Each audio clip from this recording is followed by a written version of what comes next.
In the year 1871, the Great Fire nearly destroyed Chicago. But out of the ashes of that catastrophe rose a new Chicago, a city of brick and brawn, concrete and guts, with a short history of violence beating in its pulse. That history is on record, and the record is kept by the newspaper men who have made Chicago's papers great. No period in Chicago's history was more violent than the years of Prohibition. The rise and fall of the bootlegging empires was written in blood and bullets. In 1932, there were 365 murders committed in Chicago, one for each day of the year. 8 policemen were shot down in the line of duty. One of the most ruthless of these murders occurred on December 9th, 1932, on South Ashland Avenue, in a place operated by a woman named Wanda Skutnik. Wanda Skutnik's store in the Polish district was the front for a speakeasy.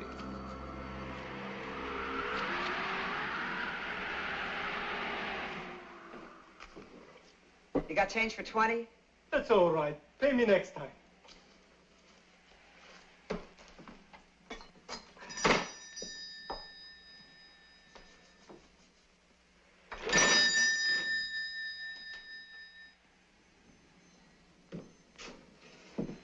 Wanda, you're looking at a guy that's coming down with a cold. Sit down. Oh, thanks. Hi.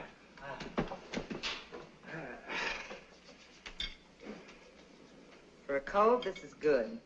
Thanks, Wanda.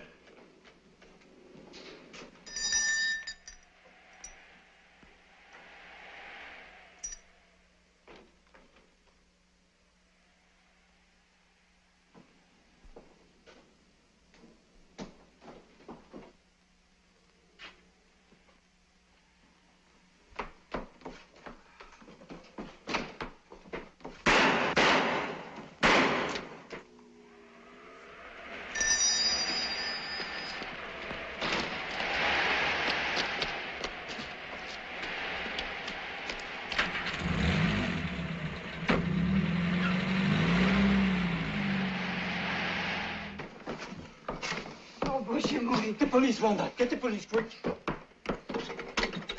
Hello. Hello, Central. Get me the police. Yeah, quick, please.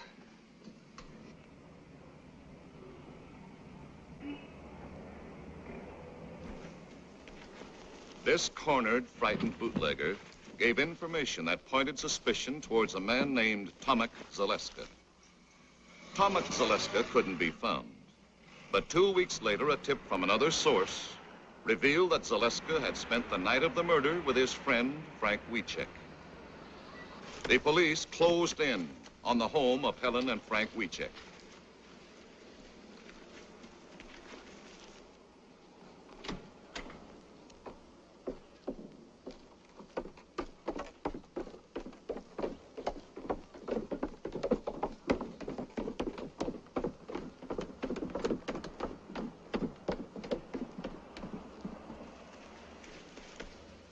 Helen and Frank were taken into custody for questioning.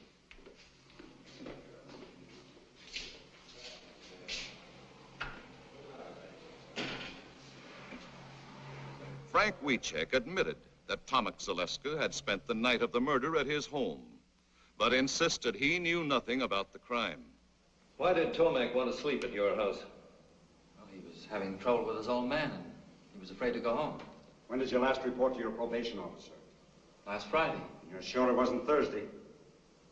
No, I know it was Friday, because that was the day my wife told me she was going to have a baby. You went to the probation officer on Thursday, not Friday. There's your report card. You're confused, son. Try to be a little more accurate. Where were you at 3:30 on December 9th? I was with my wife. I remember because I was helping her shell walnuts for a cake she was making.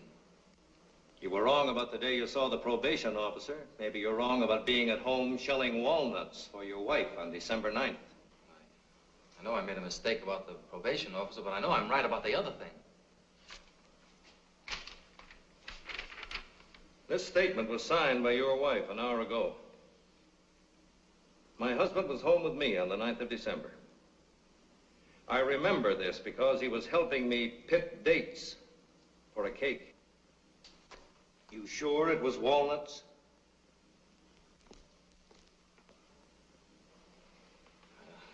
I don't know. I'm sure she must be mistaken.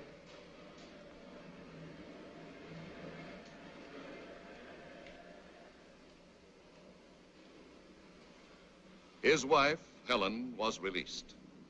But because of Frank's confused testimony on insignificant points and his minor police record, he was held as a suspect.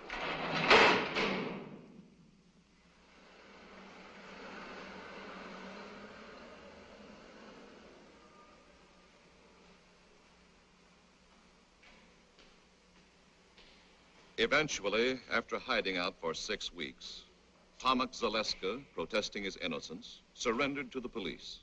You knew we were looking for you. You know we'd pick up your good friends Helen and Frank Wiecek. And why did you give yourself up? You were innocent, as you claimed. I was scared. Sometimes I used to hang around Wanda's place. When I heard they were picking up everybody she knew, well, I figured nobody would miss me, so I just beat it. I know now I made a mistake. But I came in on my own hook, didn't I?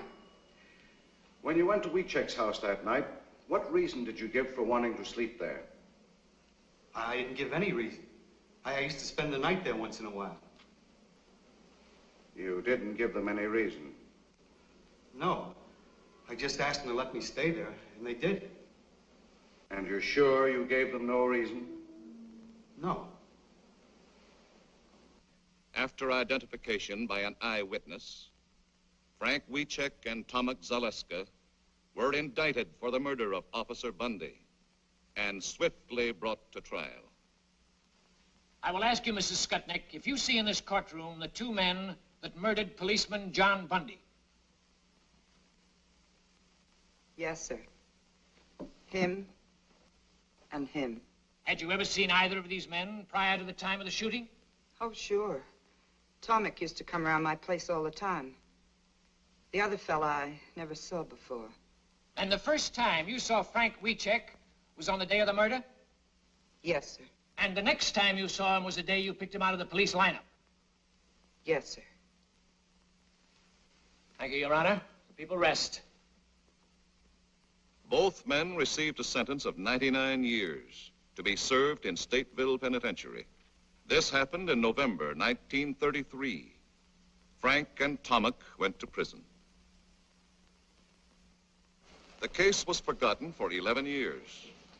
Forgotten until October 10th, 1944, when a small advertisement appeared in the classified section of the Chicago Times.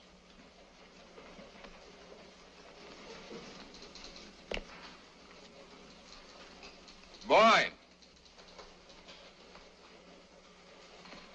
Yes, sir? Give me the file on John W. Bundy, cop killed in 32.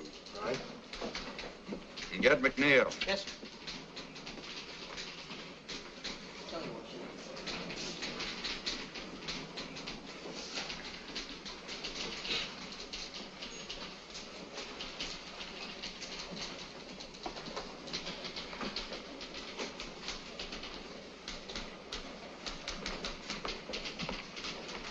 Check this.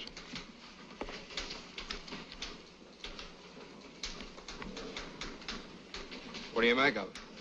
But I want to know why it's worth $5,000 to someone to find out who killed a cop 11 years ago.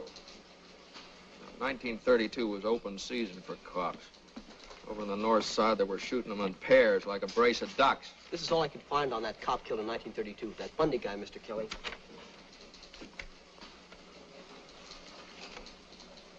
Now, you see what I mean?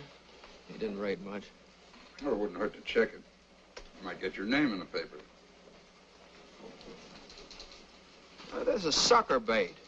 Every grifter and mooch in town will be after that $5 grand. They'll frame their brothers to get it. And maybe this is a frame. There's a lot of angles, this thing. You see what I mean?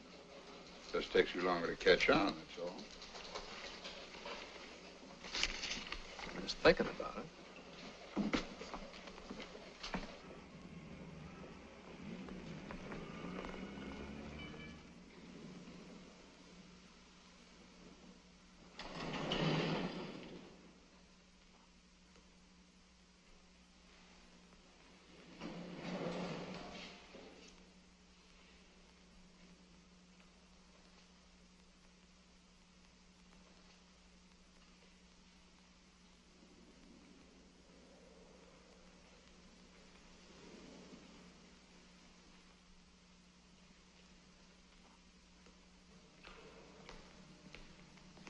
I'm looking for Tilly Weechek.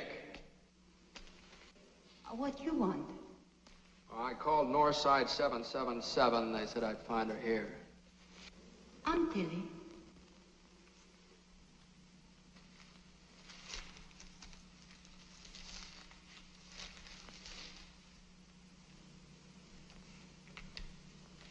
You run this ad? Yes. That's for me. You know something? No. No, I'm a reporter from the Chicago Times. We'd like to know why you're so interested in finding the killers of this cop. Frank Wiecek is my son. I his mother. My son's in prison for killing him. He didn't do it. My friends, they tell me if I offer big money, maybe somebody will tell who killed the policeman. Now, you mean your son's in prison for killing the cop, is that right? Yes, but he don't do it. My Frank's a good boy. He don't do this thing. About this $5,000. Where'd you get it? Is that important? Oh, yeah, it's very important. Where he got it, where you got it, might have a lot to do with the case. He might have it hidden away someplace. Maybe you got it from some mob that's trying to spring him. No. I work. I scrub floors. 11 years. I never miss a day's work. I earned it. Every penny. 11 years? That's a long time. Yes. You just say it. My boy, he lived it. Believe me, mister. You don't know my Frank. But me, I his mother. Well, you mean you got some new evidence, something that wasn't brought up at the trial? No. No. That's why I try to buy new evidence. No, you're just wasting your money. You'll get cheated out of it. No, not me. Look, lady. He's in for 99 years. Now, if you want to make good use of the money, send him lots of cigarettes and candy. Try and keep him happy. You're very kind. But I not use my money for candy or cigarettes. If you're not able to help, I get my Frank out someday. Somehow, I dream of this day. $5,000 a lot for a dream. Yes. 11 years. I dream and I work. First, I tried $3,000. Nothing. Now I try $5,000. Suppose nothing happened. Then I work 11 more years. I get $10,000. But my boy, someday he get out.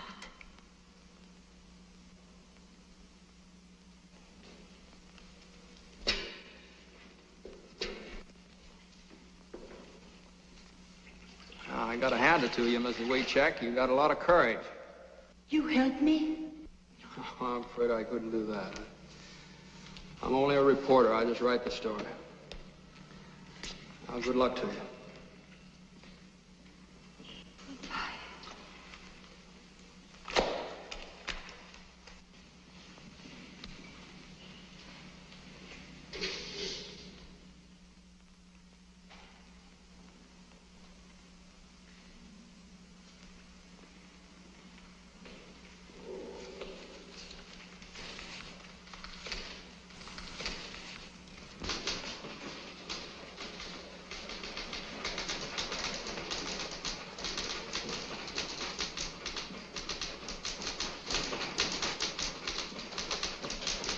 Great job, Max. Thanks, Charlie.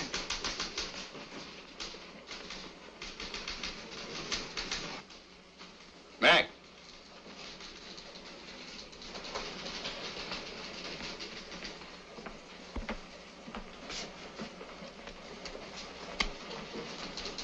Hey, this story on the scrub woman, pretty good. How'd you like to follow it up by going out to Stateville and interviewing her son? Oh, now, wait a minute. I didn't write the story to glorify the son. He's a cop killer. Well, you got any proof he's a cop killer? Well, they didn't give him 99 years for playing hooky. He had a record. He was on probation when he shot the cop. Yeah, I know. I read the record, too. He's public enemy #1. He and a couple of other kids broke into a grocery store. He got $2 and a record. But in this case, an eyewitness identified him as one of the killers. The Supreme Court reviewed the trial. The conviction was upheld. Well, so what? It wouldn't hurt anything to hear what the guy has to say, would it? Well, why? If you go out there... Well, look, Mac, let's put it this way. Maybe I'm interested for personal reasons. Maybe I'm interested because my mother did the same thing.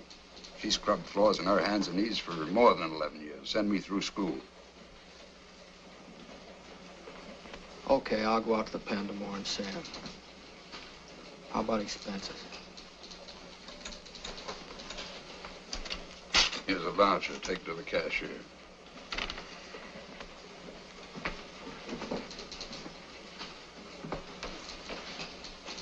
Kelly. I happen to know that your mother had a small annuity. She never scrubbed a floor in her life. You never got past the 5th grade. But I figure if you pull such a corny gag as this, you must want me to go pretty bad, so I'm going. But I want you to know that you didn't get away with it.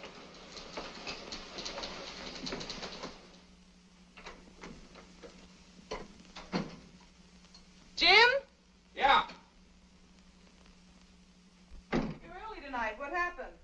I gotta get up 8:30 in the morning, go out to Stateville and see that scrub woman's boy. Got something to eat for me? Mm-hmm, it's all ready. Hey. Hi. Hi.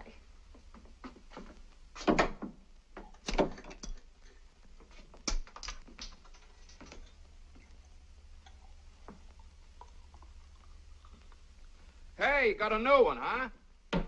Isn't it a beauty? 500 pieces. Yeah, I can't see how a smart girl like you can spend so much time on these things. Oh, I noticed you worked on the last one. Oh.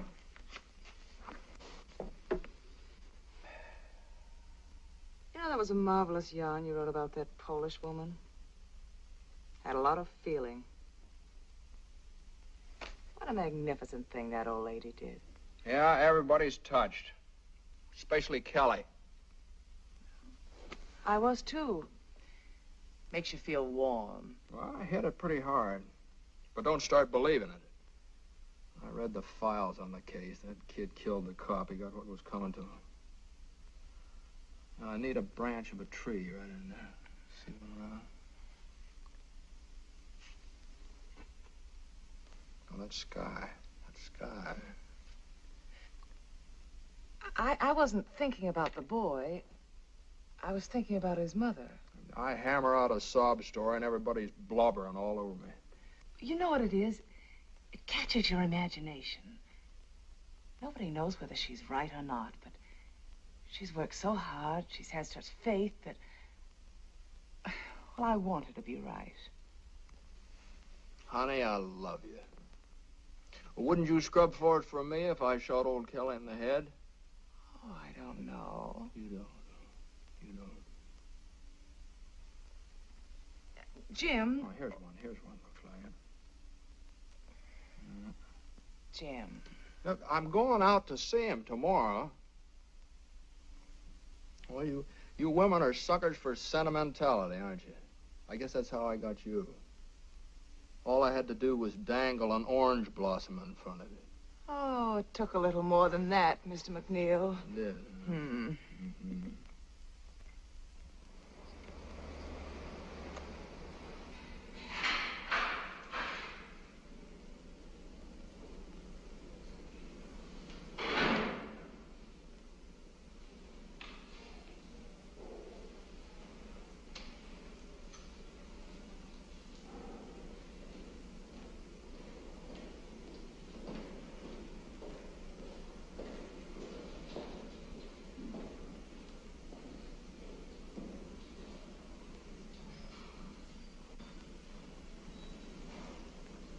What kind of a guy is he, Warden? I like him.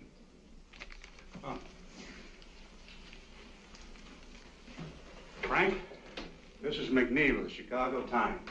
He wants to interview you. Now, you don't have to consent to this interview or answer any questions if you don't want to. But I do want to. Sure I want to. Okay. That's fine. He's yours. Sit down, Frank. The Times has taken an interest in your case. I came out to ask you some questions. Yes, sir.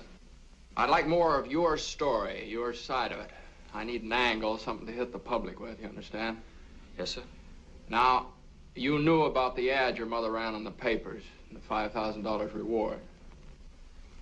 Yeah. Did you know she was scrubbing floors to earn that money? Yes, I did.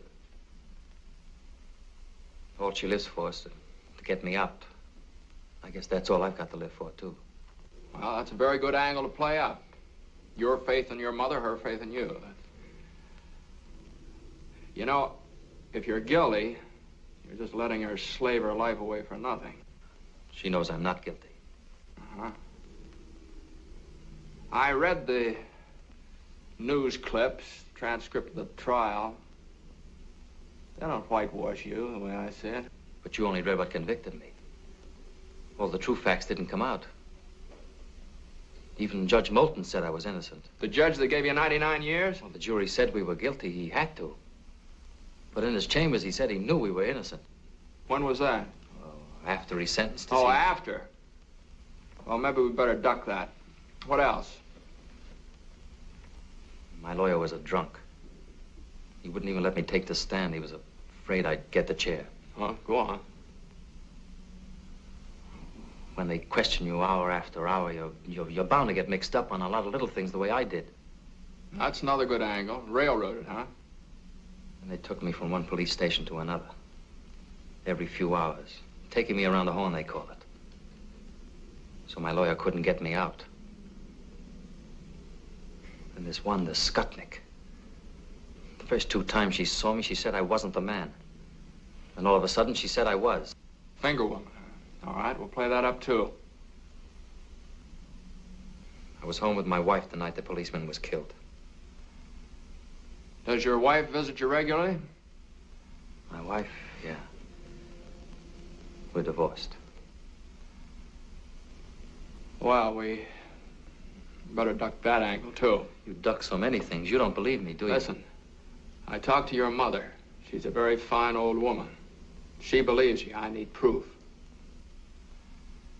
I got no proof. Yeah, I know.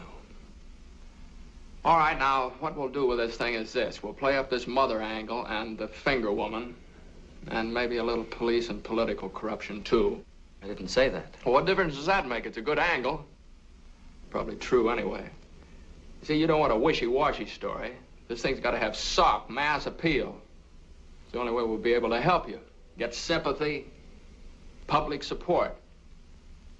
Now, you leave it to me. Okay, Ward. Thank you. That's all, Frank.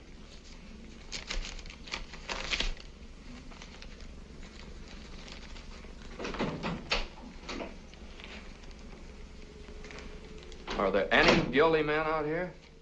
Not if you hear them tell it. Sure make a hard pitch, don't they? 99 years is a long time. Maybe he'd been better off he got the chair.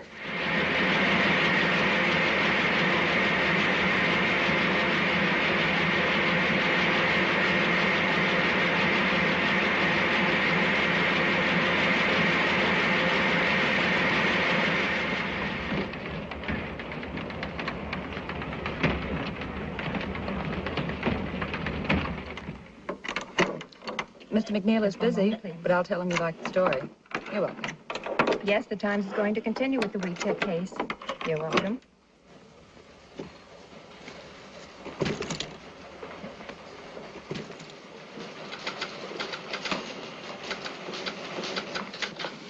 Yeah. Yes. Well, thank you very much for calling. That's right, lady. I guess the Times is going to follow up the case. Yeah. Bye. Say, what are you going to use for a follow-up? What follow-up? Well, the thing is snowballing. I want more of it. Well, you want to give me a raise, or do I just get the $5,000 from WeCheck's mother? Look, Mac, my job's to print the news that's fit to print. Did it ever occur to you that we might be selling this dead cop short? Maybe he had a mother that scrubbed floors, too.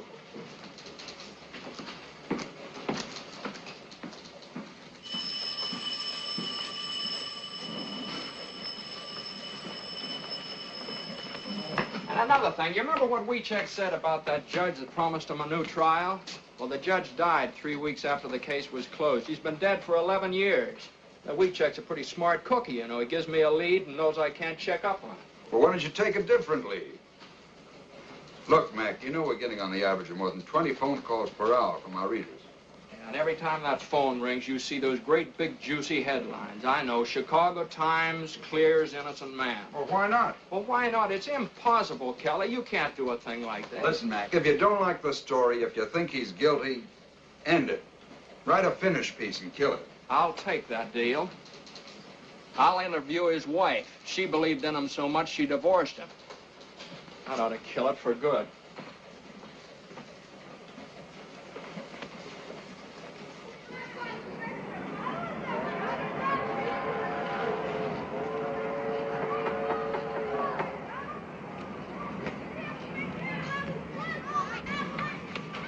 I'm looking for Helen Reiska. Yes? I'm McNeil of the Times. I'm doing a series on the Wiechek case. Oh, yes, I read them. Please come in. This way, please. Oh, excuse me. Just a minute. I got your address from your former mother-in-law, Tilly Wiechek. I haven't seen her since the divorce. I guess she doesn't feel very kindly towards me. Will you sit down, please? Do you think there's a chance that Frank will get free? Do you want him to? Sure, I want him to. Would you be waiting for him? No. No, I wouldn't. I'm married again. Oh. But I'd be glad for Frank, because he's a fine man. And because he's innocent. He was at home with me when the policeman was killed. Yeah, I know. You were baking a cake. You loved him. Then, I mean. I did. Very much. But the lonely nights were too much for you. You couldn't go on that way. No. Is that it? No, that's what Tilly might think. I loved him. I would have stuck to him. But Frank wanted me to get the divorce. Did he pick out your new husband for you, too? It's the truth. Did you contribute to the reward money, or did Tilly earn all that by herself? Oh, I couldn't help. I haven't anything. My husband, Mr. Reiska, takes care of me and my boy. Frank's boy. I can't ask more than that. He is a good man. And he loves me, and he loves the boy. We're lucky. Yeah, you seem to have got out of it all right. Mr. McNeil, I told you the truth about the divorce. Frank wanted it. Well, it's going to be very hard to make people believe it. Frank's wife says he's innocent and shows her faith by divorcing him, you know. But that's just the way it was. I went up to see him that day, wanting to make him keep up hope, wanting to cheer him up. He looked depressed, the way you do when you're terribly worried.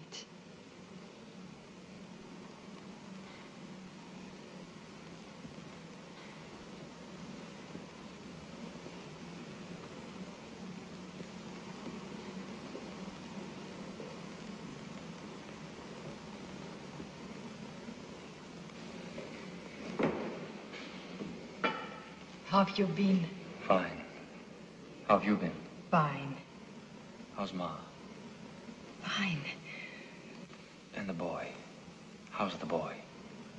Oh, he is fine. Always fine. Everything's fine. We have nothing to say anymore. Oh, Frank, darling, please. I know. So many things you don't say. You don't want to talk about the outside because I'm in here. You don't want to remind me. But I remind myself. I think of lots of things. Ellen, tell me, how's the boy doing in school? He's doing very well, Frank. What about the other boys? Kids can hurt him bad. They're only kids, Frank. Yeah. They do not know what they're saying. Son of a jailbird. Cop killer's son. Oh, it's nothing, Frank. I was thinking about moving to a new neighborhood anyway. He'll go to a new school. Oh, it's no good.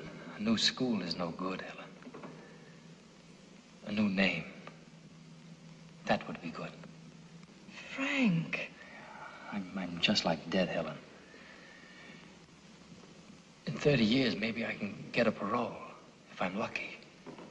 30 years. Helen, you've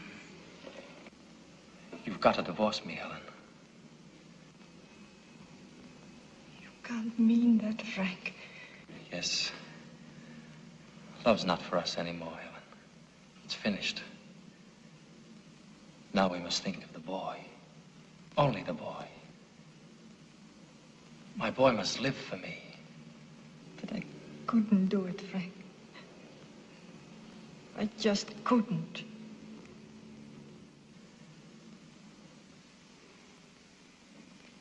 And for over a year, I wouldn't do it, Mr. McNeil. But Frank kept begging me and begging me. Then I met Mr. Reiska. He loved me, and he was fond of little Frank. He understood everything about us. Well, what about the boy? Does he know? Yes, he knows. But now everyone calls his father Uncle Frank. We've made a point of that. Look, Mom, Brandon! No! You lost the other one.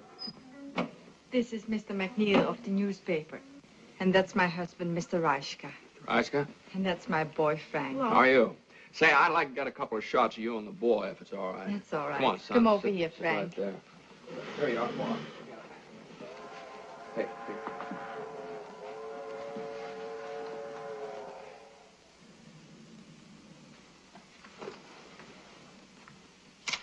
Mr. Reiska, you mind if I ask you a couple questions? Certainly not. Were you in Chicago in December 1932? Yes, why? Did you know Helen then? What do you mean, asking such a question? Any objections to answering? No objections. He's got to ask everything, dear. I know that. I didn't meet Helen until after she was divorced. This can be proved by our friends. I see. You understand I have to ask a lot of questions. Sorry. What's he asking all the questions for anyway? What's the big idea? Well, it's about your Uncle Frank. He's not my uncle. He's my father. Well, thank you, folks. Goodbye.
Darling, wake up.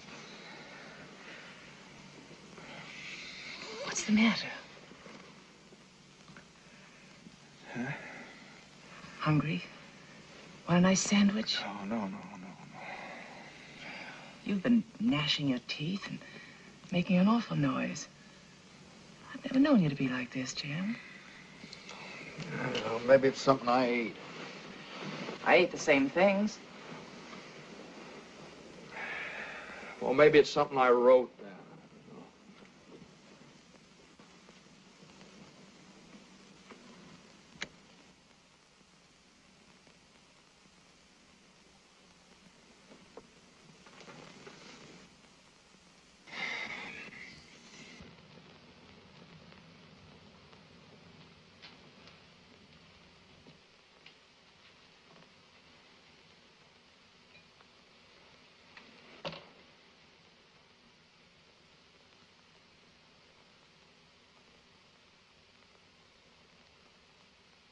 You look nice. Will you marry me? I did. Oh, yeah, that's right. Thanks. You're welcome. Just remember I'm here. Well, come on over here. Maybe we can work this out together. What's the matter? Won't the pieces fit together? Some of them, but they make the wrong picture. Pieces never make the wrong picture. Maybe you're looking at them from the wrong angle. Sometimes it's mighty hard to figure. Why don't you let go? You want him to be innocent. You want him to be free. Admit it. Oh, maybe you're right. Maybe I do want him to be free. But that doesn't make me believe he's innocent. If you want to believe, that's enough. Believe it. Will you marry me? Oh, that's right, you did. Will you fix me that sandwich then? Hey.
Hey, Kelly, have you seen this item on the warehouse fire?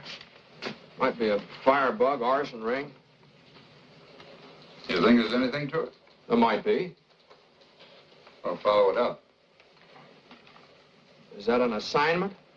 Sure. Oh, Mac, I know there's nothing more to the WeCheck case. It's all washed up. But before you tackle this warehouse yarn, the warden called me this morning. WeCheck wants to see you again. Well, for what? I don't know. Maybe he wants to confess. Well, I was just up there. Don't I get time off for good behavior? WeCheck's been up there for 11 years, Mac. That cop's been buried longer than that.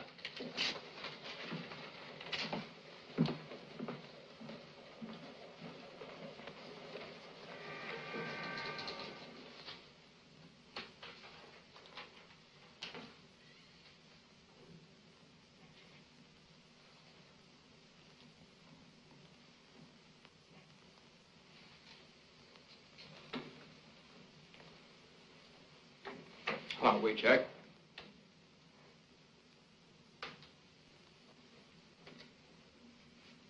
Mr. McNeil,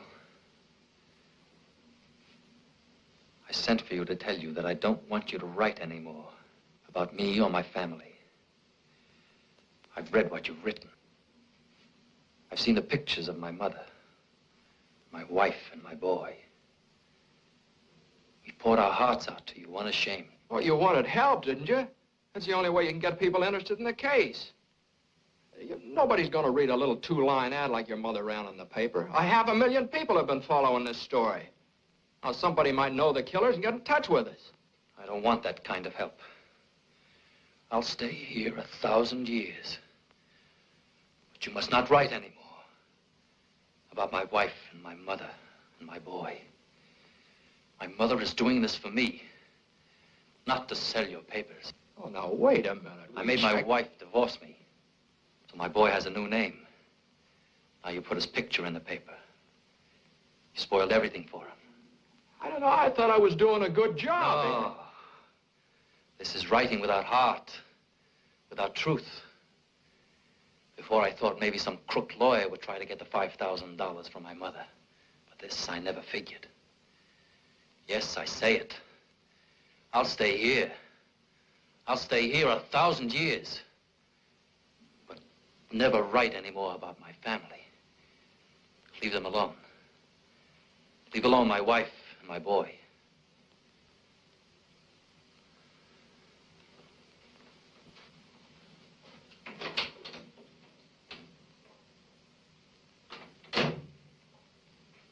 What do you make of that? Well, I guess he figured you pitched him some pretty low curves. It was a story. I wrote what I saw. You know, up here, every man claims to be innocent. But the prisoners are the harshest judges of themselves. And they believe we have only two men who don't belong here. Tomek Zaleska and Frank Wiecek. All right, Warden. Say, I wonder if you'd let me try something else. I'd like to talk to Tomek Zaleska. Okay.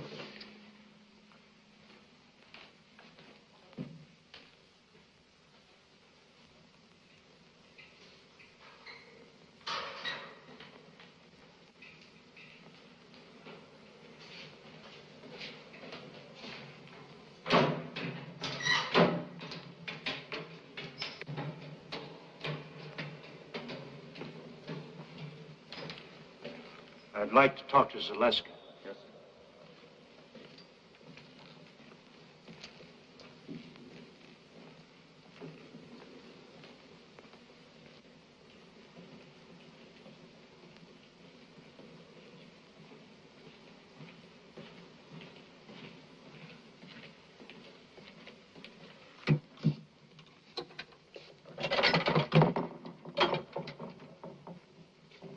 Tomek, this is McNeil of the Times. He'd like to talk to you. Yes. Warden, would it be stretching the rules too much if I talked to him alone? No. No, go right ahead. Thank you. Are you familiar with the work the Times is doing for Wiecek? Yes, sir. Now, look, Tomek, we want to clear up this Bundy case one way or the other. We don't think Frank was in it with you. Now, if you confess and name the man that was really with you that night, the Times will do everything in its power to get you a parole for turning state's evidence. The chances are you'll be out of this place in a few years. What have you got to lose? You're in for a life now. Come on, tell us the truth.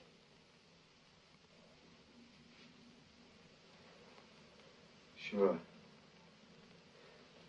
I could say I did it. Then maybe have a chance of getting out like you say. But if I confessed, who would I name as my partner? Joe Dokes? I couldn't make it stick for 1 minute. That's the trouble with being innocent. You don't know what really happened.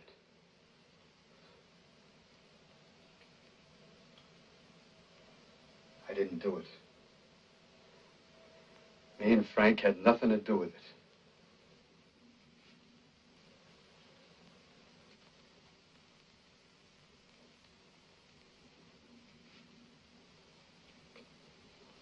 Okay, Tomek.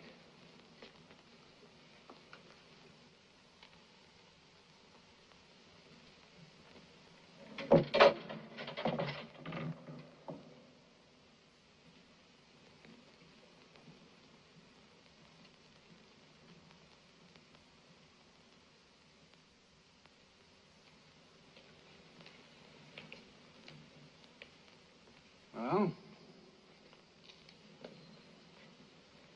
You must run a nice jail. This guy doesn't want to get out either. I'm gonna get this out of my system if I never write another line. Warden, do you think Weechek could talk to me again? Yeah. Yeah, I imagine he would. I'll take you over to the hospital. He works there.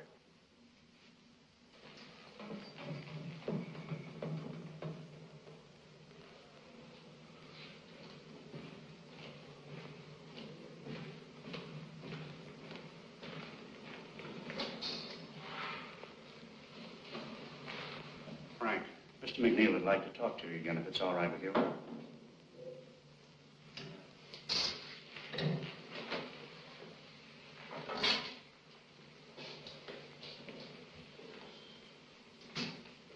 Look, Frank, I've decided to go on with this case. I'll slant the story your way.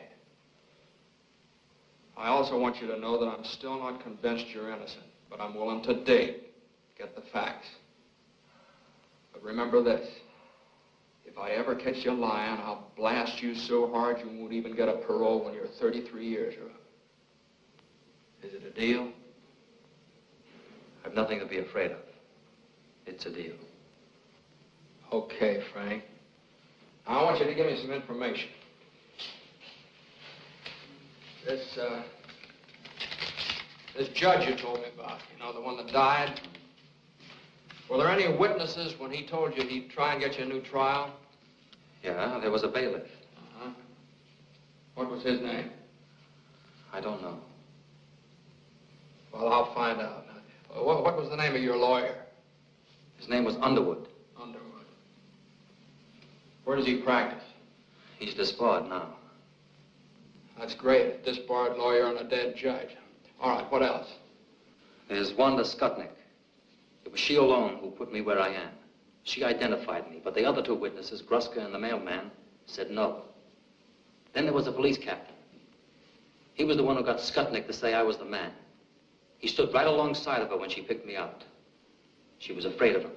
What was his name? I never found out. He wasn't at the trial. Well, where can I find the Skutnik dame? I don't know.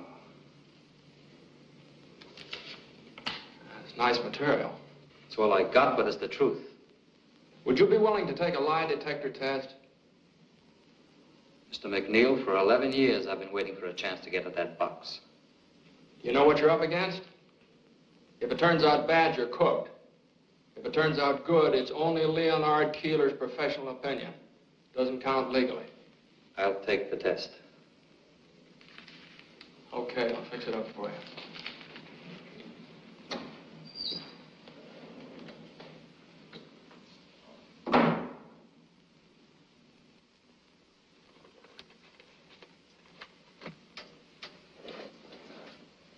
Listen, kid, take it from me. Keep away from Keeler and that lie detector.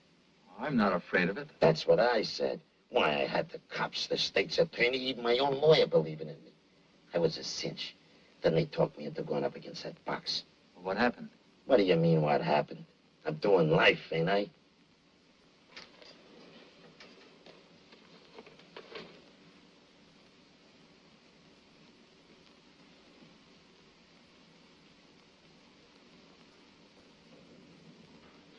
Well, the only thing the machine is for is to record the emotional reactions of an individual. We place a blood pressure cuff about the upper arm of the subject, and then through the impulses to the timbre system, record the variations in blood pressure and pulse on this stylus. Then the pneumograph is fastened about the subject's chest, and we record the changes in the respiration. And the electrodes fastened on the palm and the back of the hand to record the changes in electrical conductivity of the skin. It's a very sensitive criteria for emotional reaction, emotionality. Oh. Mr. Keeler's all ready for you, Frank. Sit down, Frank. Just take it easy and relax. I'll do the best I can, Mr. Keeler.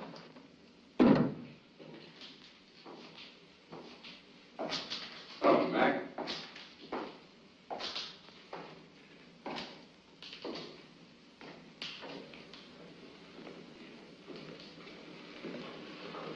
What are you doing here? I was driving out to Decatur to see my brother and thought I'd stop by. I'd never seen a lie test before. Decatur's out the other way. Yeah, well, I took the detour, the long way around. Yeah.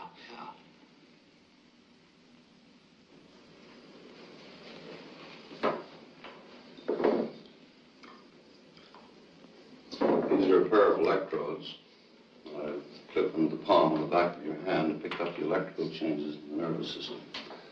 I'm going to try an experimental test now.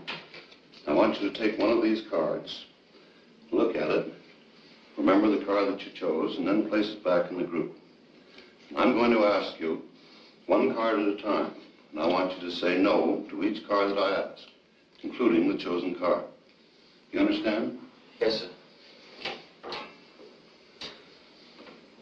Now just face forward, don't watch the machine, and sit as quietly as you can.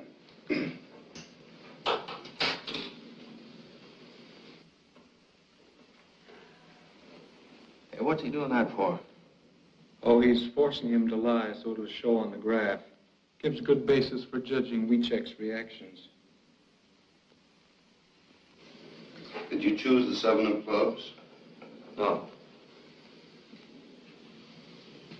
Did you take the 3 of spades? No.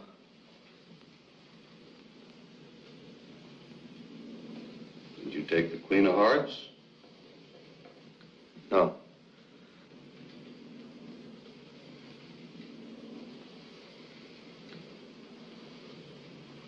Did you take the Ace of Hearts? No.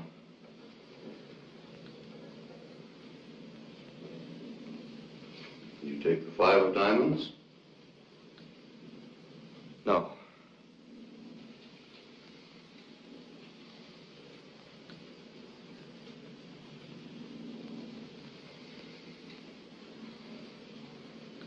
Did you take the 6 of Clubs? No.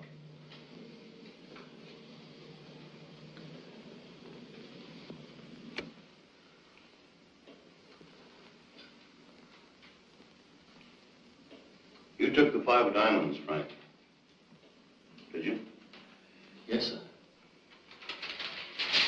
Now I have a prepared list of questions. I'll ask you. I want you to answer all of these questions now by yes or no. And if you have anything to explain, do that after I ask you all the questions. Just turn around and face forward. Sit as quiet as you can all the way through the test.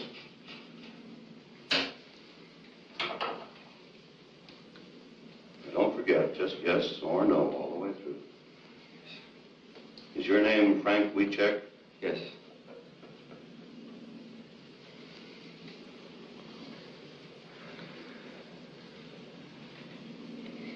Did you have breakfast this morning?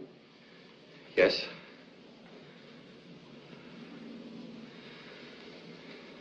Do you know Tomix, Alaska? Yes.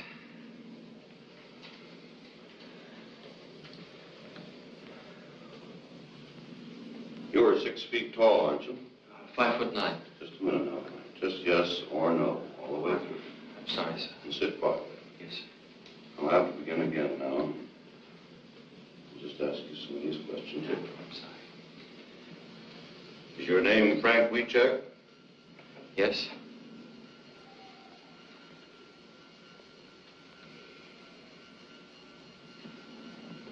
Were you in Wanda's cut next door on December 9th? No.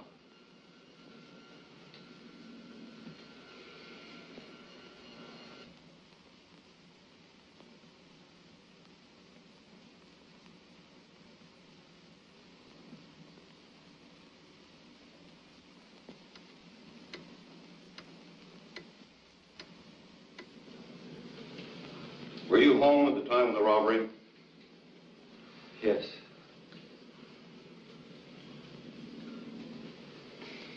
That's all I'm going to ask you. Just sit quietly now for a few moments. And I'll take it up. Yes, sir.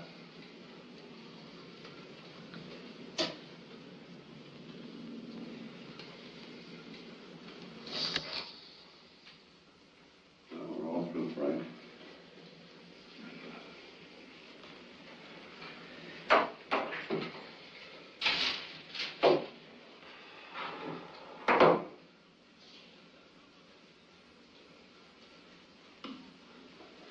Bye, and I'll probably see you later. See you later, Frank.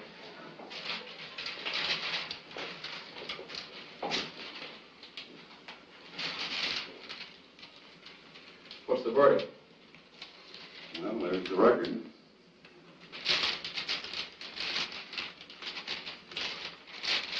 Well, what's that jump there? Well, he reacted in all three curves, very specifically. He lied to that question. Is that where you asked him if he killed Bundy? No. Are you married? Well, but he didn't lie. He isn't married. He's divorced. Yes, but he's a Catholic, and he still thinks he's married, and he feels within himself that he's married. And so he reacted in deception. But do you think he lied about anything else? Well, we run so many records today, 4 or 5 of them.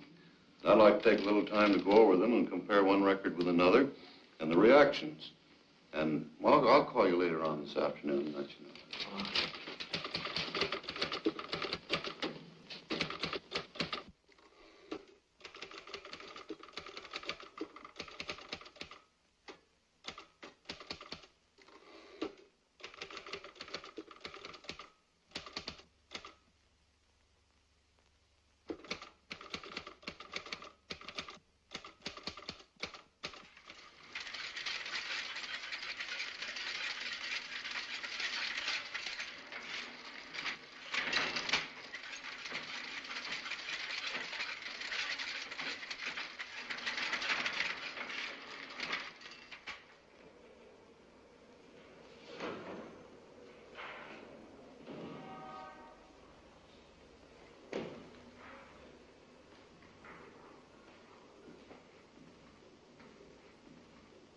Hiya, McNeil. What can I do for you? Say, Larson, I'd like to check on the date of arrest of a fellow by the name of Frank Wiechek. You mean the cop killer? Oh, I'm just trying to do a job. I'm afraid I can't help you, McNeil. Our arrest books for 1932 are in the warehouse. They're not available. What do you want me to do, go to the commissioner? You know where you can go as far as I'm concerned.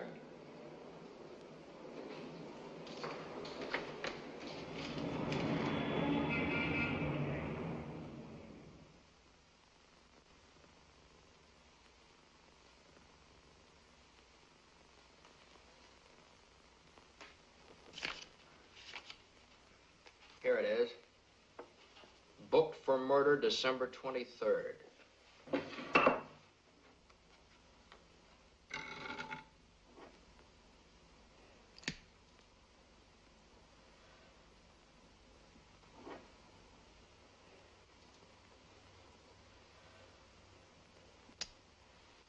that make you happy? One of the things I was looking for. He was booked on the 23rd. Now, if I could just find out whether he was arrested before then. What difference would that make? Well, if he was arrested before the 23rd, it'd prove that this Skutnik dame could have seen him a couple of times before she identified him. Captain Norris of the New City Precinct handled the Skutnik identification. He never operated that way. Captain Norris, huh? Say, let me see the arrest books for December 1932, will you?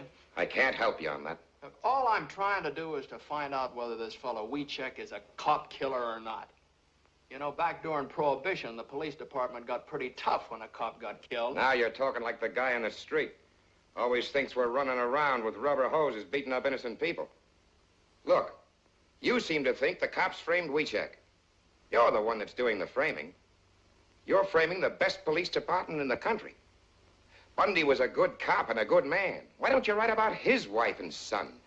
And about the other 357 cops killed in the last 20 years? Oh, back in 1932, they did a lot of... Maybe they did, but they weren't always wrong. How do you know? Were you in the division at the time? No. All I can say is it's awful hard for a man like me to be fair to a cop killer. And supposing he isn't a cop killer? Maybe I ought to help you, but I just can't. You've helped me plenty, don't worry. Captain Norris, huh? Had charge of the Skutnik identification, huh? Well, it looks like he's sort of mixed up in this himself. Maybe I better go over and talk to him. You better take a shovel with you. You'll have to dig him up. He died in 38.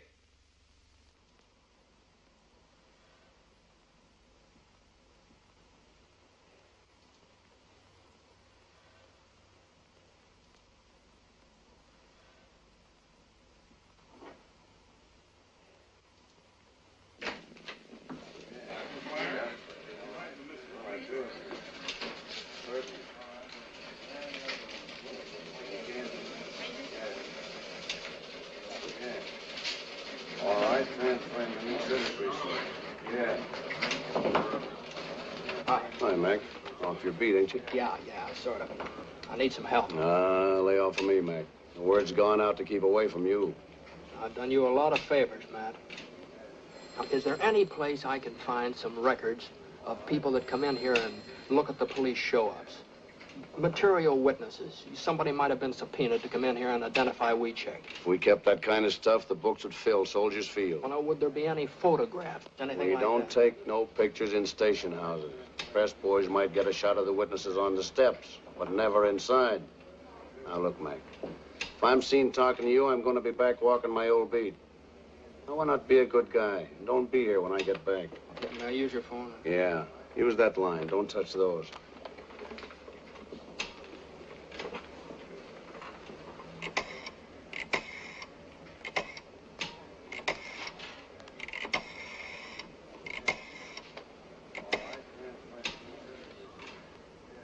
This is McNeil. Give me Kelly. Say, check through our files to see if any of our boys took pictures of the Weechek arrest in 1932. Get someone to check the Tribune and the rest of the papers. Now, listen, Kelly. A photographer takes maybe 10 shots, prints one of them. I want to see the other 9. Now, listen. The Herald Examiner, they were still in business then, weren't they? Now, this is just their kind of picture. I'll check on that myself.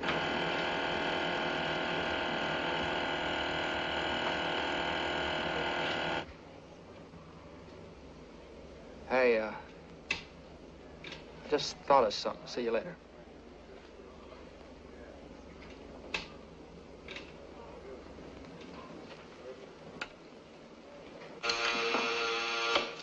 Your city precinct. This McNeil over at headquarters.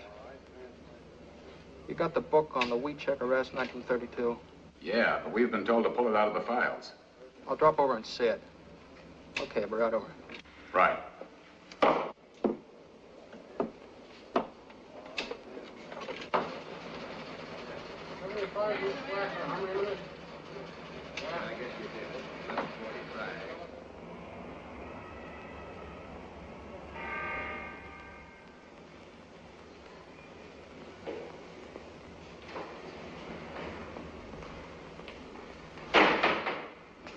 Yeah, I'm McNeil. I just phoned you from headquarters. You got that book on the Weechek arrest? Come in.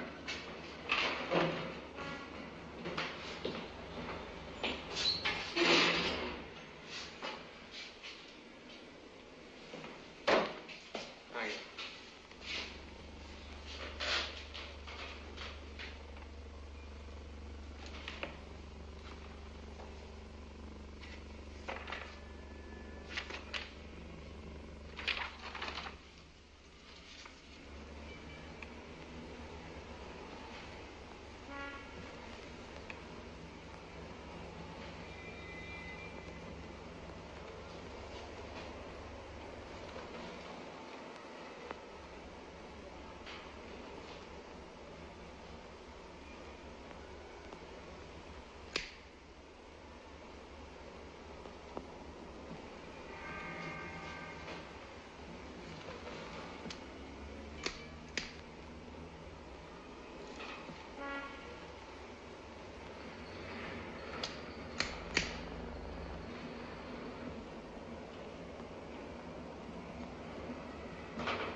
What'd you find?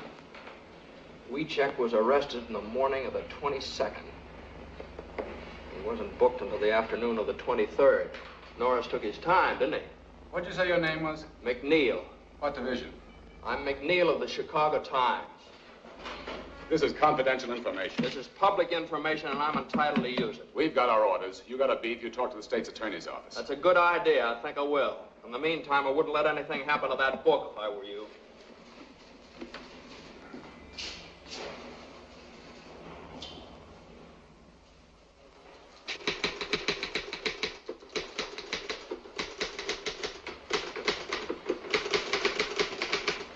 Max.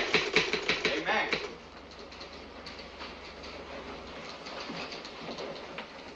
Hey, this is hitting him pretty hard, isn't it? I haven't even started on him yet. I think this whole thing stinks. Kelly speaking. Yeah. Yes, sir. Right away. That's the boss. He wants us both. Let's go. Let's go.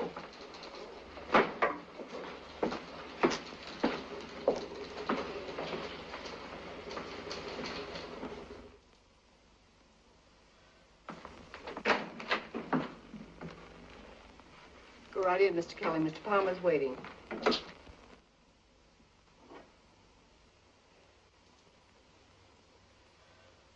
Mr. Kelly, Mr. McNeil, I believe you know the commissioner. Oh, well.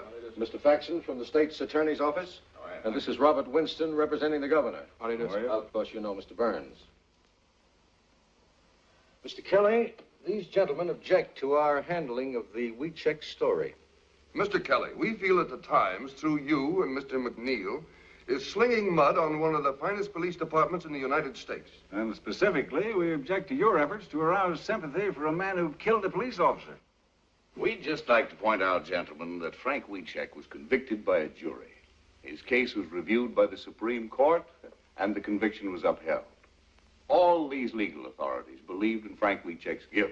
Well, a long time ago, a lot of people believed the world was flat. At this late date, do you wish to impugn the integrity of the jury and the court? If they were wrong, yes. Back in 1932, a steady stream of convictions made good publicity. Remember? Frank Wiechek was found guilty, and he belongs where he is. Were you in the state's attorney's office in 1932? Why, yes, I was, but I didn't have anything to do with the Wiechek case. I have no axe to grind, Mr. McNeil. But I believe you're unnecessarily discrediting this regime.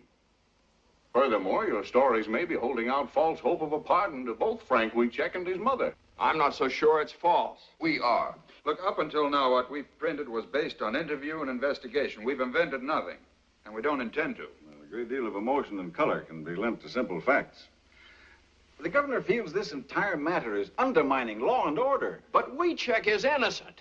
It'd be criminal for us to stop now. Well, you must remember, Mr. McNeil, that another political party was in power at that time. We're not to blame, but the public tires us with your brush. You can't destroy the confidence we built up in this regime just to sell newspapers. It may have started like that, but it isn't that way anymore. Now, look, gentlemen, believe me, this man is not guilty. I don't know if he's guilty or not, but we don't want this police force persecuted anymore. Well, what's the difference? Oh, now, Just a minute, gentlemen. The governor wants this thing cleared up. We're not asking you to forget the man if he's innocent, but we don't want this dragged on and on just to promote circulation. Now, we have a proposition to offer you to settle this thing once and for all. I can suggest to the governor that he set up a hearing of the pardon board. If Wiechek is exonerated, he'll get a pardon. But if you can't clear him, you're to drop this matter once and for all. Is that a deal? What do you say, Mac? It's a deal if Mr. Palmer says so. Okay. It's a deal. I'll ask the governor to set up a special hearing next week. Are you ready to accept that? Yes, I am. There's just one thing, Mr. McNeil. If you go before a pardon board and they turn him down, it'll go on Wiechek's record. Then when he's eligible for parole, that record may hurt his chances. Now, mind you, there's no regulation. There's no law. But the very fact that he was investigated by the pardon board and turned down may have a prejudicial effect upon his application. What you're doing is gambling with Wiechek's parole. Now, that's a chance we'll have to take. Well, gentlemen, that's settled then. We're agreed. Thank you very much, gentlemen. We'll live up to our end of the bargain. Goodbye. Goodbye, sir. Goodbye.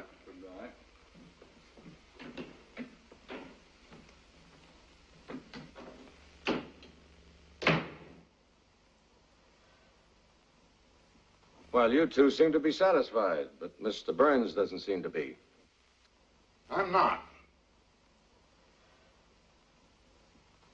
As your attorney, I think you've made a bad deal. While I have read the transcript of this case and am familiar with some of the things Mr. McNeil found, I am not at all certain that we have sufficient evidence to obtain a pardon. But you haven't seen all of the evidence yet, Mr. Burns. What, for instance? Well, in the first place, I've talked to the bailiff of the court. He corroborated Frank's statement that the judge promised him a new trial. Well, what basis did the judge have for making that promise? I don't know. If he made it. He made it, all right. Here's an affidavit from the bailiff. That's not proof. It's inconclusive. All right. Forget about that. I have a lie detector test. And Keeler's sworn statement that the fellow is innocent. Inadmissible. Gruska and Decker, the other two witnesses in the crime, maintain that Wiecek is not the man. And they also testified that this Wanda Skutnik couldn't possibly have recognized anybody. But have you found her? What does she say? Gruska and Decker contradict it, but it's inconclusive evidence. Now, what new admissible evidence have you? Well, there's a whole lot of new stuff.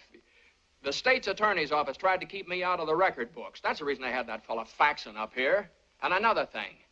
Why is this Wanda Skutnik dame keeping undercover? A couple of mobsters might have killed that cop and threatened her for not playing ball. Or maybe she's trying to keep in good with the law. I don't know. She ran a speakeasy. Now, look here, McNeil. I'm an attorney. I know what it is to go up before the pardon board. They go on facts. Facts? Okay, I'll give you something better than facts. I'll give you a picture. Take a look at that. Now, Wanda Skutnik testified that she didn't see Wiecek from the time of the murder until the time she identified him on the 23rd of December. Now, Frank maintains that she did see him several times on the 22nd of December when the cops were taking him around from station to station. All right, that bears out Frank's story right there. There's a picture of Frank and Wanda going into one of the stations. Where'd you get this, Mac? I got it out of the files of the old Herald Examiner. Kind of figured they'd go for a picture like that. When was this taken? Well, obviously on the 22nd. Oh, now, look here, McNeil. You can't just say that obviously it was taken then. You have to prove it. Well, I have the photograph. When you go before the pardon board, the burden of proof is with you. But the picture After all, it could very well have been taken after she identified him. McNeil, you've done a wonderful job in assembling all this evidence. But the law of the state of Illinois requires only one eyewitness for an identification and conviction. So far, that witness has not altered her statement, and that fact still stands. Mr. Palmer, in view of this, I'm afraid I must recommend that you permit me to get in touch with those gentlemen who were just here and ask for more time, or until I've had an opportunity to go over the case. Then your advice is to call the whole thing off. That's right. Oh, now, Mr. Palmer, I realize that Mr. Burns knows more about the law than I do. But I want to tell you some things about this case you don't know. I went into this thing believing nothing. I was skeptical. I figured Wiecek is using his mother to spring him. But I've changed my mind. This man is innocent, Mr. Palmer. I know that without any doubt. Now, it's true I haven't found Wanda Skutnik, but I want a chance to find her. I want a chance to get this guy out of jail. Now, if you call off this hearing, I'll never get that chance again. The bargain stands. Thank you, sir. Just a minute, McNeil. Let me give you one last piece of advice. Even if you do find this Wanda Skutnik, I don't believe she'll ever change her testimony.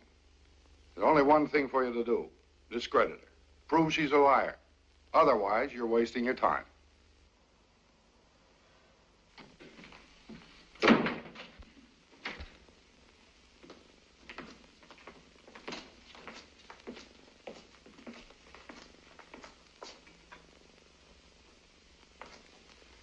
Yeah, that's great. Great speech, Mac. Now you've really got to find Wanda Skutnik. Now, listen, Kelly. I haven't been wasting my time. I know a lot about Wanda Skutnik. Now, she used to run a speakeasy. All right, she's probably still in the liquor business. She's Polish, and she used to run around with a guy that works in the stockyards. So don't let your enthusiasm get you into trouble. Back of the stockyard's a tough neighborhood. Oh, wait a minute. Don't scare me, Kelly. Can you speak Polish? No, I can't speak Polish. But if I have to learn to speak Polish to find her, I'm starting right now.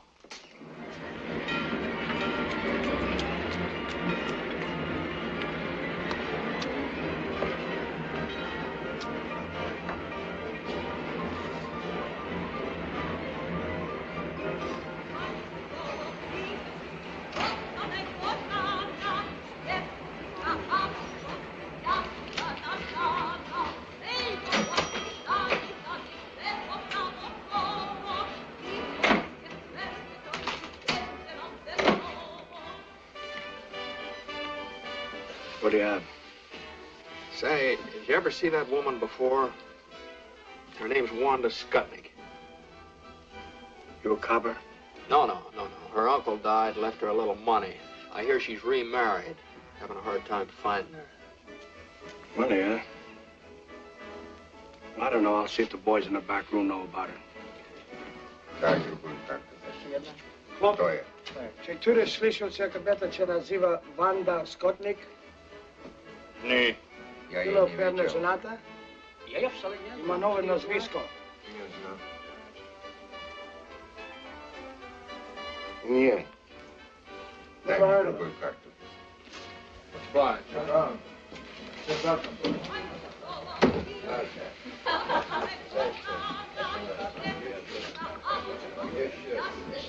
Dobrze.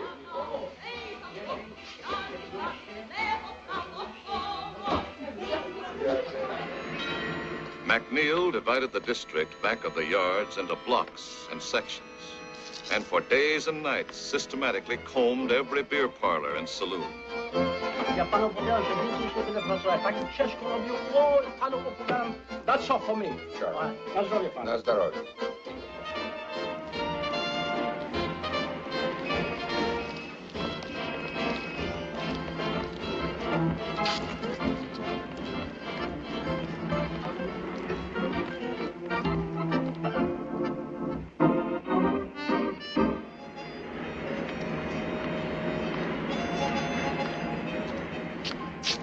Ja mam 21. Ile ty masz? Ja wszystko wygrałem.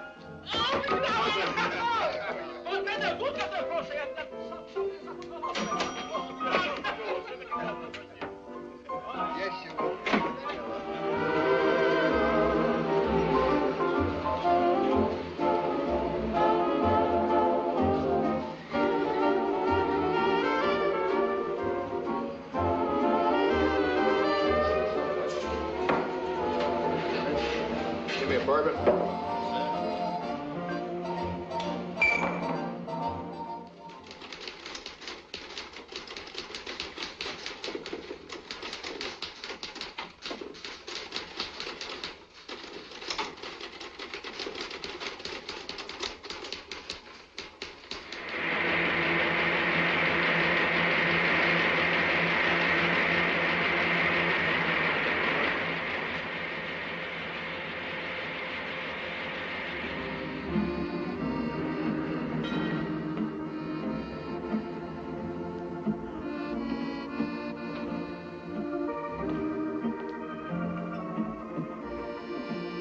What do you have? Just arrived.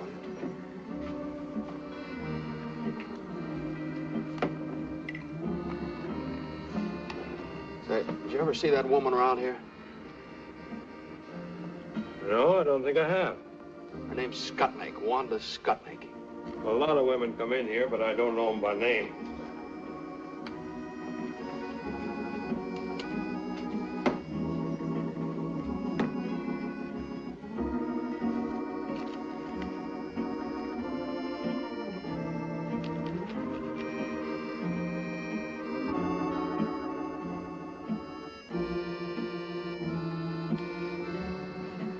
Your name McNeil? Yeah, why?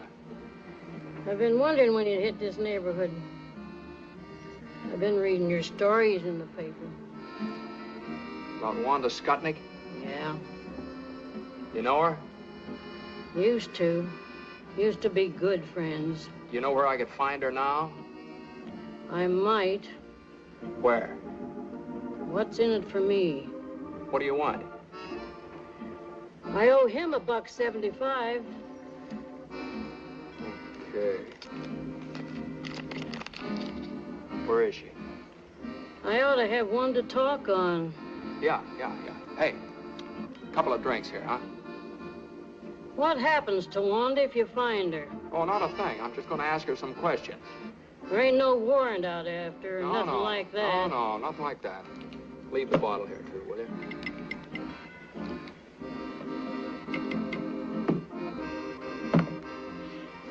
She hadn't ought to thrown them bricks at me. You know Honora Street? Yeah, sure. You go down there. 725. 725. What's her name now? Siskovich. Wanda Siskovich. But don't tell her I said so. She's got a bad temper. I don't want her throwing no more bricks at me. Won't tell her a word. There you are. Thanks.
Come in.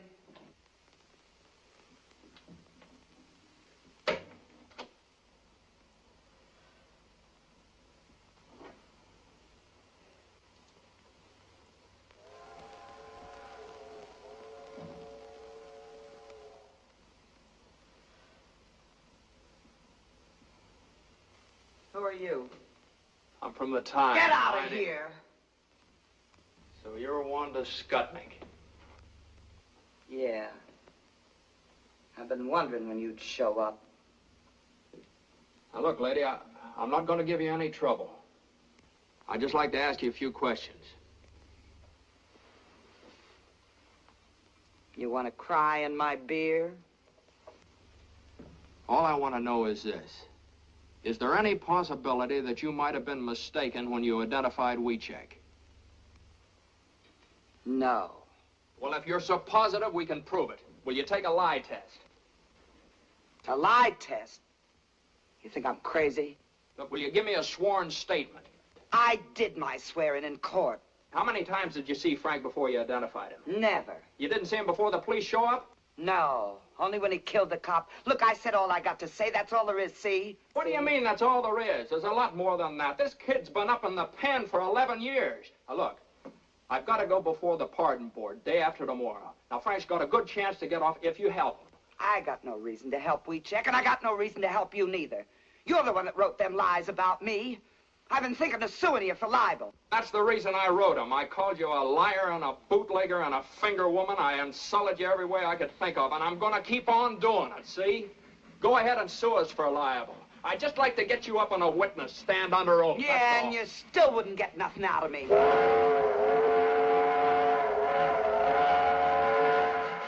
Why you bother?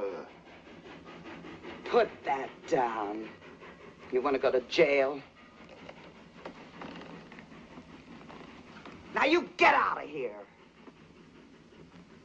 Now listen, maybe there's something you didn't think of. There's a $5,000 reward, you know. $5,000?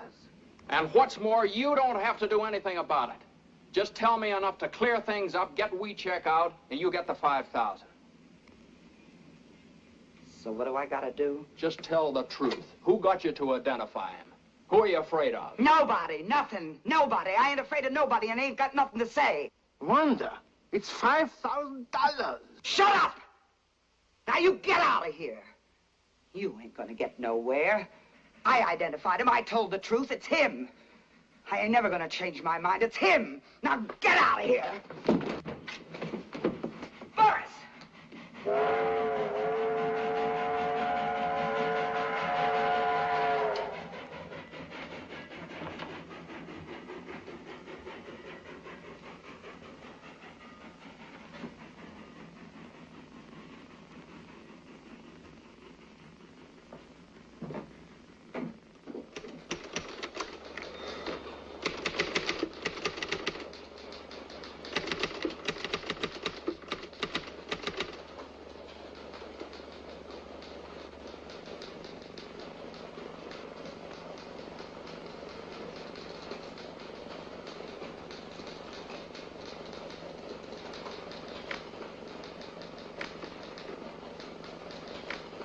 Well, Mr. Burns has given us a clear picture of the situation. If Wanda Skutnik can defy the pardon board, if the board has no authority to subpoena her, the power to make her talk, then we're helpless.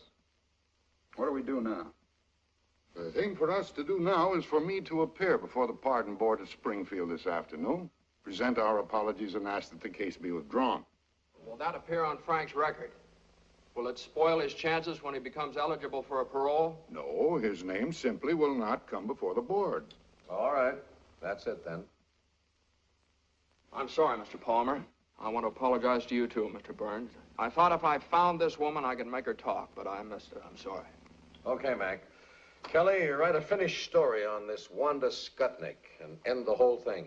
Get the paper off the hook. Well, I can get a train for Springfield in about half hour. Good.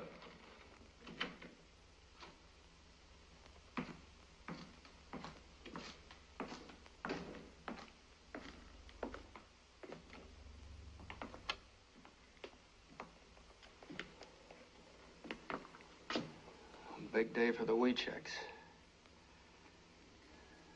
Write a finished story. Get the paper off the hook.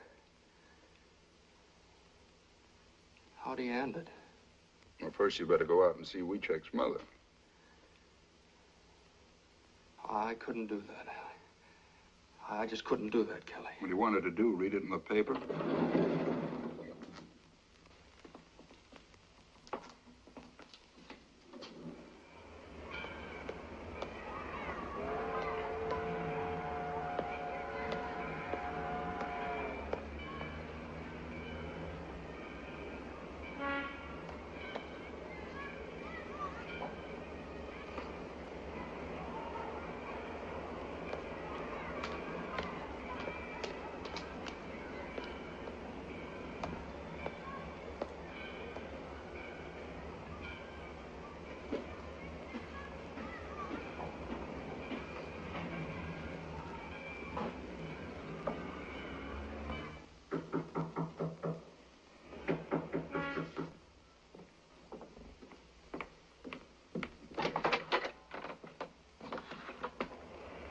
Mr. McNeil, come in.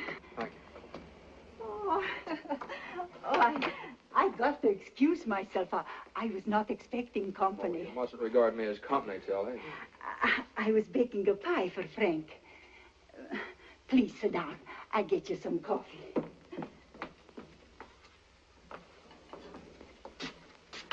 I really can't stay, Tilly. I just came out to talk to you about something. About the pardon board, yes? Oh, I pray for this day. I want to tell you about it. Yeah.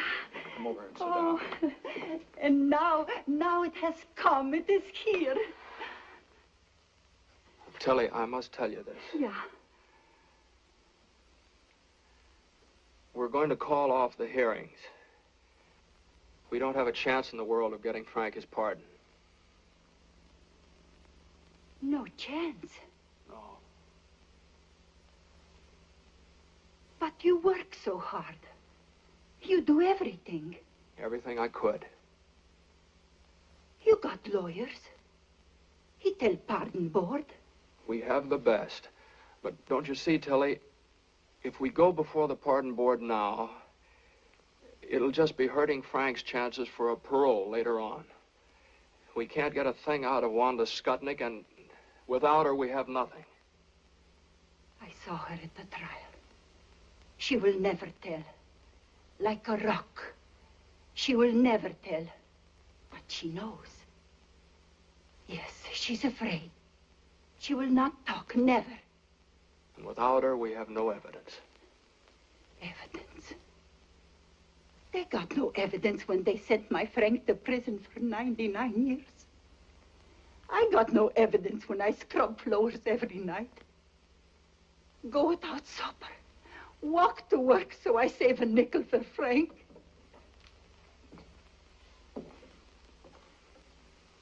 Evidence? What is this evidence?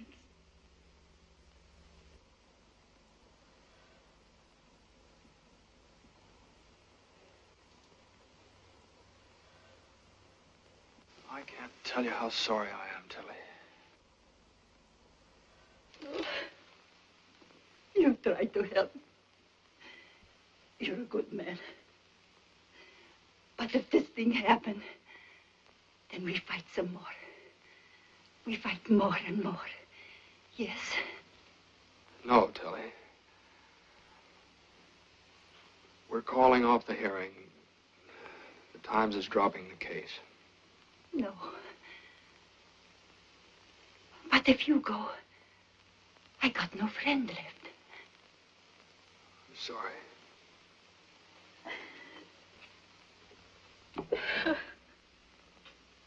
No friends left. No friends no more.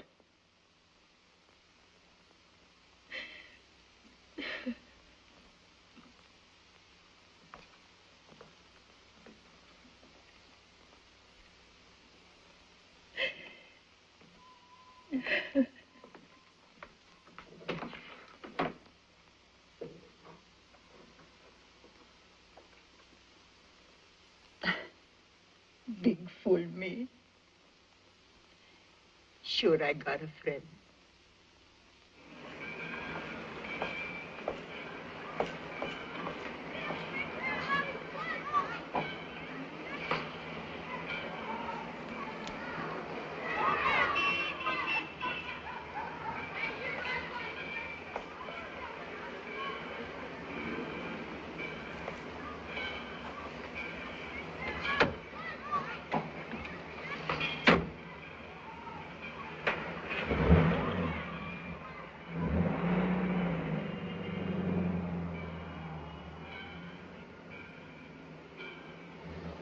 Where to? Now, the Chicago Times. Well, the fellow's writing those stories, ain't you? Seen the paper?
Hey, change that, will you? Get me down to police headquarters. Fast you can.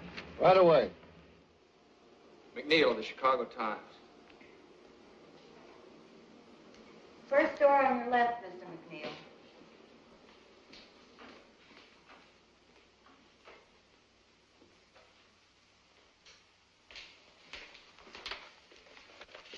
Say, did you make the enlargement of the photograph of this forged check here? Yes, why? I got a picture here. I just wondered, could you blow that section of the picture up right there? Sure. Would all the details come out on it? Well, that depends. You got the negative? No, that's all I got right there. Well, then I'd have to make a dupe. How long would that take? Oh, a couple of hours.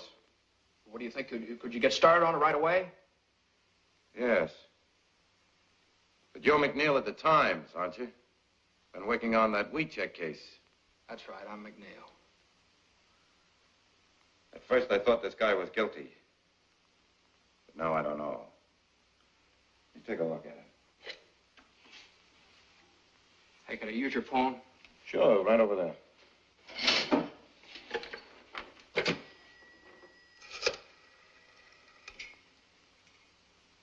I want to put in a person-to-person call to Mr. Martin J. Burns.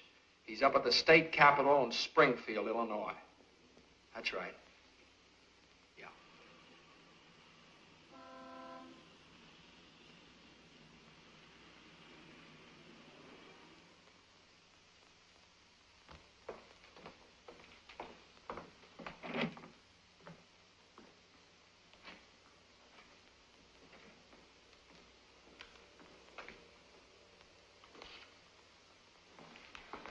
Sorry, gentlemen. The pardon board is in special session. The case of Frank Weecheck. Gentlemen, I feel somewhat at a loss because I came here to ask that the petition of Frank Weecheck be withdrawn. However, about an hour ago, I received a telephone call from James McNeil of the Chicago Times, who informs me that he has uncovered the evidence we've been seeking. It is conclusive evidence that supports the petition of Frank Weecheck.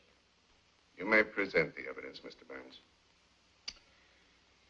Unfortunately, gentlemen, my telephone conversation with Mr. McNeil was necessarily brief. He's flying down to Springfield. He should be here at any moment. What evidence does he have? I'm afraid I don't know. Mr. Chair. Mr. Faxon. I object. The state's attorney's office has the right to demand orthodox conduct of this hearing. If you have conclusive evidence, present it. Otherwise, we ask that the petition be denied here and now. Mr. Faxon, we certainly intend to follow orthodox procedure in this Board of Pardons.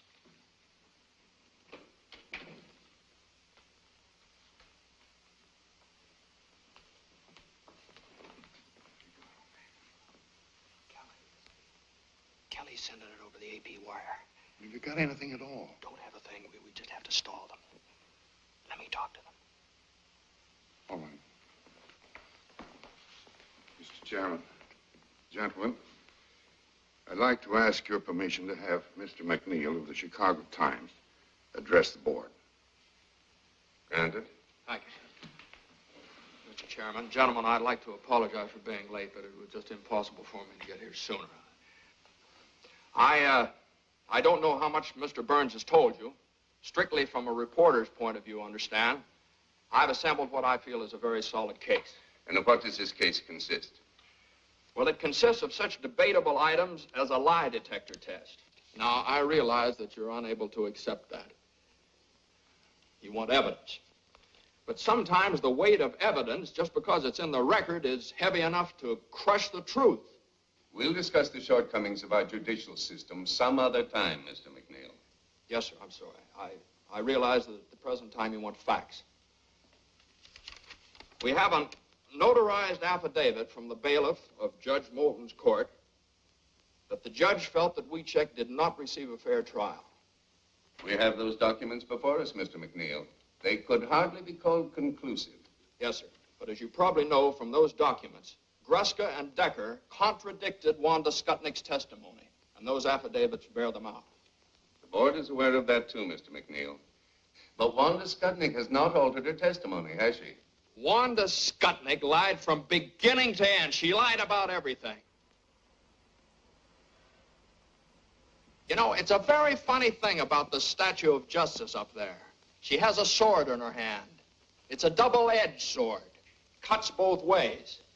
It keeps cutting the ground out from under everything in favor of Frank Weecheck, But the other side of it, that isn't so sharp. It doesn't cut the ground out from under Wanda Skutnik, and she's the only one responsible for Wiechek's conviction. Now, I have a police record here that proves that Wiechek was arrested on the 22nd of December. I have another one here that proves he wasn't booked until the 23rd of December, 1 day later. Okay. Wanda Skutnik testified that she didn't see him from the time of the murder until the time she identified him in the police lineup. Here's a photograph of Frank Wiechek and Wanda Skutnik together going into a police station. Now, take a look at that, gentlemen. That's new, and that's the basis of my conclusive evidence.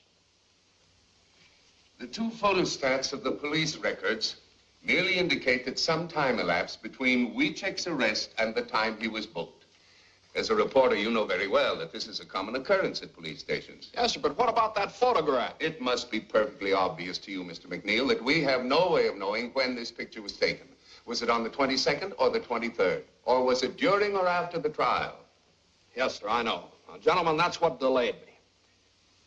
Now, if I do prove that that photograph was taken on the 22nd of December, 1 day before Wanda Skutnik identified Frank Wiechek in the police lineup, how about that?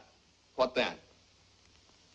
In that event, Mr. McNeil, we might be obliged to render a favorable decision. But can you prove it? Yes, sir, I think I can. I just need a little time. Time? Do you mean to say, Mr. McNeil, that you still have no corroborating evidence? No, I'm not sure. The police laboratory down in Chicago is enlarging this section of the photograph. Now, if the enlarging process... Yes, I know, but how long will this take? As soon as the enlargement is developed, they're going to send it over the wire photo system from the Chicago Times to the Illinois State Journal, which is just a few blocks down here. Now, all I ask, gentlemen, is that you go down there and see that thing with me. I object. The methods of publicity previously used in behalf of the plaintiff indicate that this may rightly be regarded as an attempt to make journalistic capital of this hearing. I am authorized by the state's attorney's office to state categorically that in the opinion of our office, the facts set forth in Wiechek's behalf do not indicate that he was a victim of a miscarriage of justice. We're here to protect the interests of the people of this state, not to sell newspapers. Mr. Chairman. Gentlemen, the governor ordered this hearing for the purpose of arriving at the truth.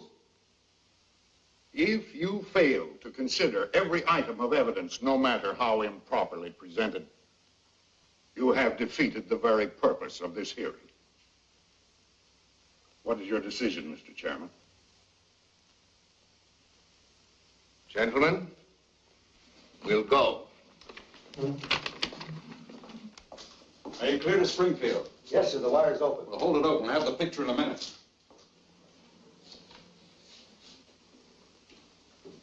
Which one's McNeil? Yeah, right here. There are a couple of prints that came in a while ago from Kelly of the Chicago Times. This one's blown up 100 times. This one 140. He said you'd understand. Okay, thanks very much. Excuse me.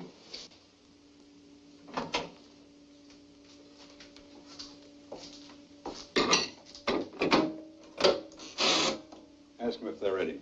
Springfield, are you ready for this picture? We're ready. Okay, here's the final lineup. Okay. All ready, Mr. McNeil.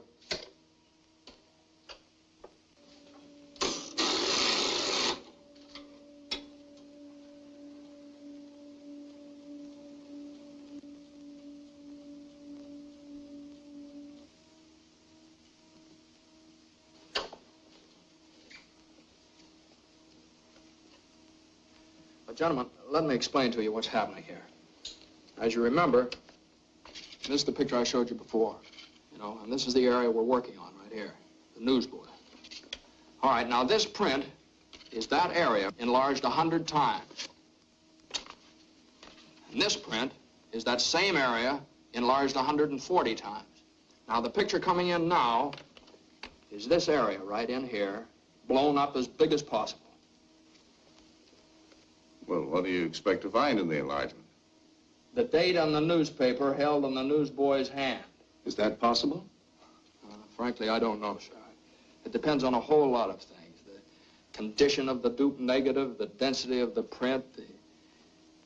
I've been doing a little praying, too.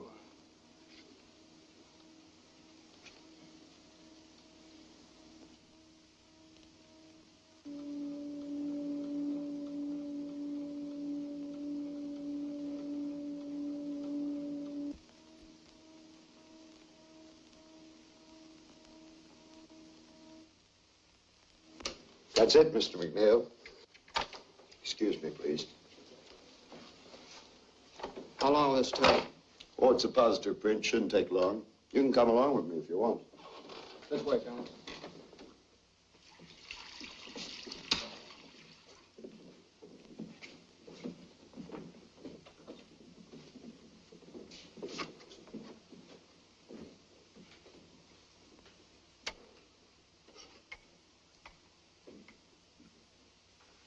Remember, this is the area I showed you.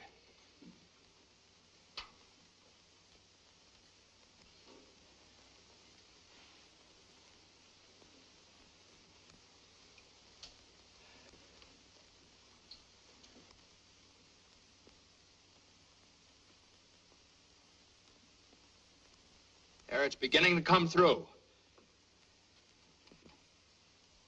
Now, what's the date? What's the date?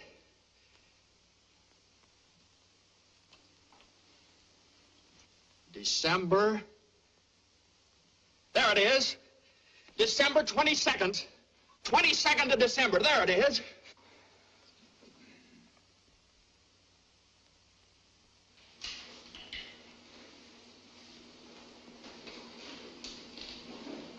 Goodbye, boy. Good luck, Frank. Thank you.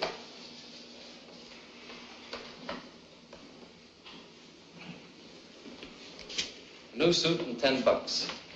Almost $1 a year. Oh, look, Frank. It's a big thing when a sovereign state admits an error. Remember this. There aren't many governments in the world that would do it.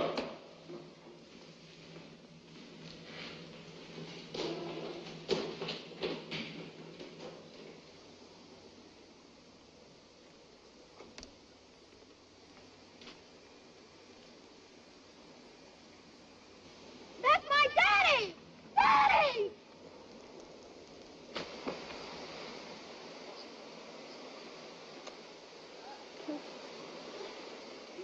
Franuś! Franuś!